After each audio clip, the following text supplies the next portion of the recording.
नमस्कार दोस्तों, मैं हूं आरव और ये कहानी है मेरी बीबी सिया की और उसके वो की।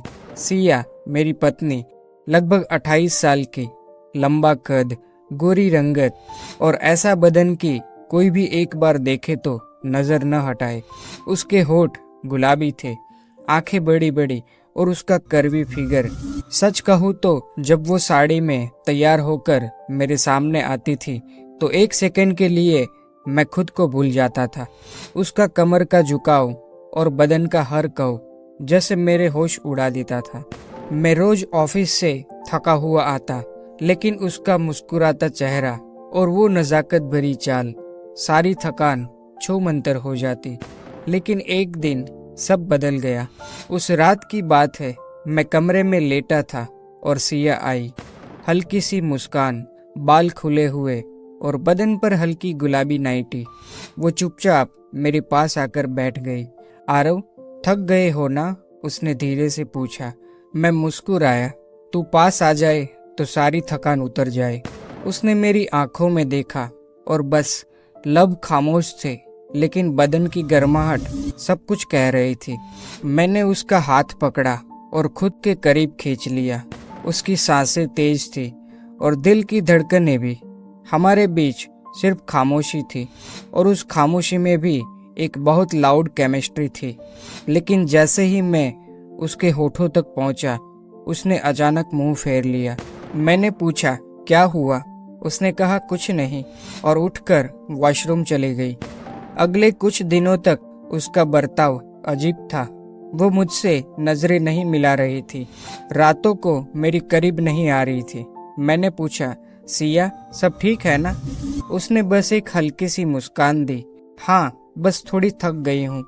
लेकिन दिल कह रहा था कुछ तो है जो वो मुझसे छिपा रही है। फिर एक दिन मैंने देखा, उसके फोन में एक नोटिफिकेशन आया। लव यू बेबी, किसी देव का मैसेज था। मेरा दिल धड़कने लगा। मैंने बिना कुछ कहे उसका फोन उठाया और चैट पढ़ने लगा।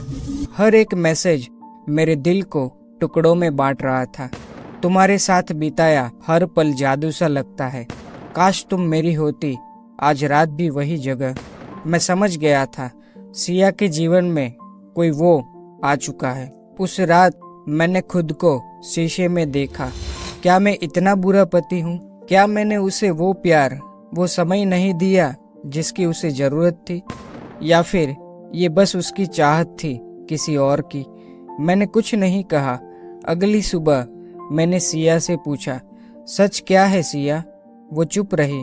फिर कुछ देर बाद बोली, आरव, तुमने मुझे कभी रोका नहीं, कभी टोका नहीं। मैं तुम्हारे लिए बस एक बेबी बनकर रह गई, वो लड़की नहीं जो कभी तुम्हारे प्यार में खो जाया करती थी। देव ने मुझे फिर से वो एहसास दिलाया। उसकी आंखें भर आई और मेरी भी। मैं कुछ पल चुप रहा, फिर बोला, शायद गलती मेरी भी थी, लेकिन सिया, हम दोनों की कहानी का अंत कोई और कैसे लिख सकता है? उस दिन हमने घंटों बातें की, रोए भी और फिर से खुद को समझा। वो देव अब उसकी जिंदगी से जा चुका है। हमने रिश्तों को फिर से शुरू किया, नए एहसासों के साथ, नए जज्बातों के साथ। कभी कभी किसी तीसरे के आने से रिश्ता टूटता नहीं बल्कि संभल भी सकता है, अगर दोनों चाहे तो दोस्तों, ये थी मेरी कहानी, पति पत्नी और वो। अगर आपको ये कहानी पसंद आई हो तो वीडियो को लाइक करें, चैनल को सब्सक्राइब करें और अपनी राय कमेंट में ज़रूर बताइए।